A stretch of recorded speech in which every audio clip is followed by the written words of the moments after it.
Բարձյալի ծածկոցի տակ բնակվողը ամենակարողի հովանու ներքո է հանգստանում։ Ես Տիրոջը կասեմ, իմ ապավեն և իմ ամրոց, իմ Աստված, որի վրա եմ հույսս դրել, որովհետև նա կփրկի քեզ որսացողի որոգայթից, չար ժանտամահից։ Նա քեզ կծածկի իր փետուրներով, նրա թևերի տակ ապահով կլինես, նրա ճշմարտությունը վահան է և զրահ։ Դու չես վախենա գիշերվա զարհուրանքից, այն նետից, որ թռչում է ցերեկը, այն ժանտախտից, որ շրջում է խավարում, այն հարվածից, որ սատկեցնում է կեսօրին։ 1000 հոգի կընկնեն քո կողքին և 10,000-ը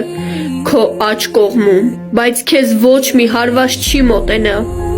Միայն քո աչքերով կնայես և կտեսնես ամբարիշտների հատուցումը, որովհետև դու Տիրոջը, իմ ապավենին, Բարձրյալին քեզ ապաստան դարձրիր, քեզ չար բան չի հասնելու և պատուհաս չի մոտենալու քո բնակարանին, որովհետև քեզ համար հրամայել է իր հրեշտակներին, որ պահեն քեզ քո բոլոր ճանապարհների մեջ։ Նրանք իրենց ձեռքերի վրա կվերցնեն քեզ, որ քո ոտքը քարին չխփես։ Առյուծների և իժերի վրայով կքայլես, առյուծի կոյուններին և վիշապի ոտքով կող կտաս, որովհետև նա ինձ սիրեց, և ես կփրկեմ նրան, ես բարձր տեղում կպահեմ նրան, որովհետև նա ճանաչում է իմ անունը։